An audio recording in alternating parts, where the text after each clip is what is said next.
На втором курсе в октябре месяце подходит ко мне староста потока между лекциями и говорит, что меня вызывают в деканат завтра к 10 часам. Это было несколько неожиданно, тем более, как правило, деканат на втором курсе, на первом не вызывали по особо радостным событиям. Я немножко насторожился, несмотря на то, что повода особенно как бы и не чувствовал за собой. Вроде бы с учебой все нормально, прекрасно, там и с общественными делами, со спортом все хорошо. Но тем не менее, конечно, я несколько был озадачен. Утром я пришел в деканат, захожу, секретарша сидит в приемной, там что-то печатает. Я говорю, меня вызвали к 10, значит, так. Она говорит, ну, проходите, показывает мне на дверь. Я открываю дверь, смотрю, там большой-большой кабинет и стол такой для заседания. И там в торце сидит декан, головой так вот подхватив, значит, свою, так сказать, большую умную голову. И в голове перед ним, значит, очень много бумаг, и он там их рассматривает, там внимательно очень. На меня внимания не обращает. Я постоял секунды 3-4 и говорю, студент такой-то группы по вашему, значит, распоряжению прибыл. Он глаза большие свои так поднял на меня и говорит, ты осетин? Ну, тут я уже сразу подумал, что начнет хвалить осетин всех, кого знает. Я говорю, да, осетин. Несколько, так сказать, расслабившись, сказал я. Он говорит, так вот запомни, у меня один осетин уже есть. Он у меня взял академический отпуск. Но зато он все время вот мелькает там на доске поздравлений целый год. Если будешь такой же осетин, я вас одним приказом института выгоню. Для меня это было крайне неожиданно. Я никогда с учебой проблем не имел. Более того, здесь все было как бы на виду. Но еле сдержался, чтобы как-то ответить. Ну, вышел озадаченный весь. Оказывается, в чем было дело? Учился в нашем институте великий спортсмен Альберт Гассиев, который школу закончил на золотую медаль. Поступил после школы в Бауманский университет. Тогда он институт назывался Бауманский. И закончил первый курс на дне пятерки. Но он великолепно играл в ручной мяч, в гандбол. А в МАИ была базовая команда для сборной Советского Союза. Его, конечно, перевели к нам на второй курс. Его перевели к нам на второй курс, они выиграли и первенство Союза, и начали выступать на многих международных турнирах, на Кубке европейских чемпионов, там, на студенческих играх и тому подобное. А он был капитаном команды не только авиационного института, но и капитан команды сборной Советского Союза. Великолепный игрок он был. Конечно, в это время, если 12 месяцев в году, 11 он себе не принадлежал. То сборы, то соревнования, сборы разных видов бывали, восстановительные, лечебные, соревновательные, предсоревновательные. Ну, вы знаете, вот на таком уровне, конечно, он был вынужден ради результатов сборной Советского Союза взять академический отпуск. И его фамилия всегда, значит, мелькала на доске поздравлений, которые находились у всех входа в авиационный институт. И вот он заезжает на машине, декан, и видит, там опять Гассиев выиграл то-то, Гассиев выиграл то-то, Гассиев. А у него он взял академический отпуск. Вот он, а там появилась еще моя фамилия рядом, тоже мелькать стала.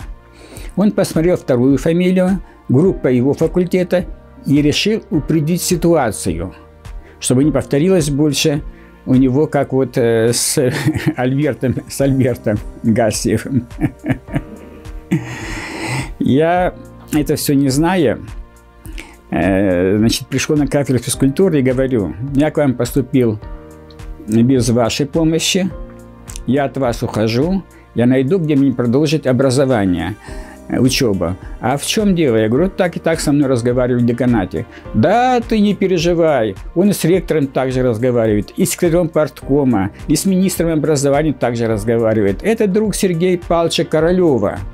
Ему осталось до пенсии полгода. Вот он пенсию, значит, получит, его отправит, и все будет нормально.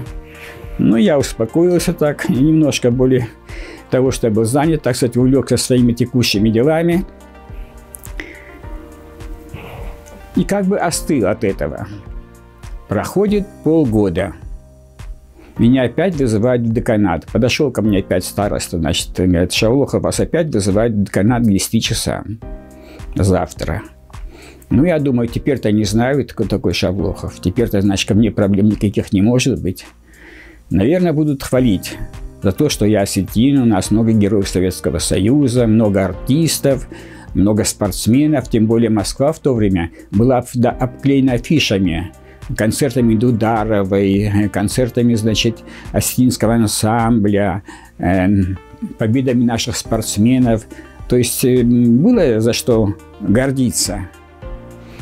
Ну, я уже более спокойно пришел. В назначенное время захожу, картина та же самая. Опять сидит декан, копается в своих бумагах. Я опять ему доложил, что я прибыл по вашему вызову. Он поднял глаза уже и без здравствуй, без ничего. Говорит следующее. Слушай, Шавлохов, скажи своему Дзугаеву, чтобы с грузинами и с осетинами делал все, что хочет, а евреев оставил в покое. Мать честная. Ну, я сказал, не поняв ситуацию хорошо, и вышел спокойно. Но уже я был о нем наслышан, и поэтому его вот такое поведение, несколько, значит, своеобразное, меня не сильно возмутило. Оказывается, в начале 60-х многие политические деятели сильно педалировали тему культ личности Сталина, чтобы поднять свой рейтинг, который Хрущев тогда заложил в 1956 году. И у многих студентов в доме были еще либо участники войны, либо память о них, которые всю войну прошли с лозунгом «За Родину, за Сталина». Конечно, у них вот это вот сталинизм у них жил еще. И его был довольно сильный фактор этот был. И когда вот такая волна поднималась, культ личности, то оживали все эти студенческие организации во всех институтах. В авиационном институте, в МГУ, в МИФИ, в МВТУ. Везде они были, эти группировки, эти, значит, такие типа кружков. Ну, они там сверяли свои позиции, значит, там биографию Сталина вспоминали, трактовали ее, значит, объективно, как это все было. Ну, вот такое, значит, было. А Дзугаев, он мало того, что возглавлял эту группу сталинистов в авиационном институте, он еще был лидером во всей Москве. Такой красивый, такой умный. Вот он, конечно, был на виду, и в авиационном институте, там институт повышенного режима, и все о студентах все знали. Поэтому вот такое вот было. Так что 2 раза меня вызвал, значит, декан по таким проблемам. Прошло довольно много лет. Я встречаюсь со студентами из Осетии, которые обучались в Москве здесь. Ну, они были студенты из разных вузов, из технических, гуманитарных, то есть разные специальности были. Поэтому тема у нас была в основном о быте студентов нашего поколения, сегодняшнего, о культуре осетинской, как культуре вообще, как о совместимости культур и тому подобное. Довольно интересная была встреча. И на одной из встреч мне почему-то запомнилась беседа с одним молодым человеком, которого я спросил в итоге, как ваша фамилия? Он мне сказал Гасьев. Ну, меня это, так сказать, несколько обрадовало, потому что я сразу вспомнил Альберта Гасьева, нашего ручника. Вот. И решил им эту историю рассказать про этого выдающегося спортсмена. Это было очень интересно им всем, они меня внимательно выслушали. И потом этот молодой человек мне говорит: Умар Евстафьевич, а это мой папа. Это мне было так приятно. Я на него действительно посмотрел и нашел в нем черты молодого Альберта. Такой же, значит, высокий, красивый. Вот. Ну, мы, значит, поговорили об этом, разошлись. Примерно через 2 часа мне звонок. «Ну что, Умар, вспоминаешь наши лучшие годы?» Это звонил Гассиев. Я говорю: «Да, Альберт Викторович, замечательные были годы, даже несмотря на то, что декан меня ни разу не похвалил».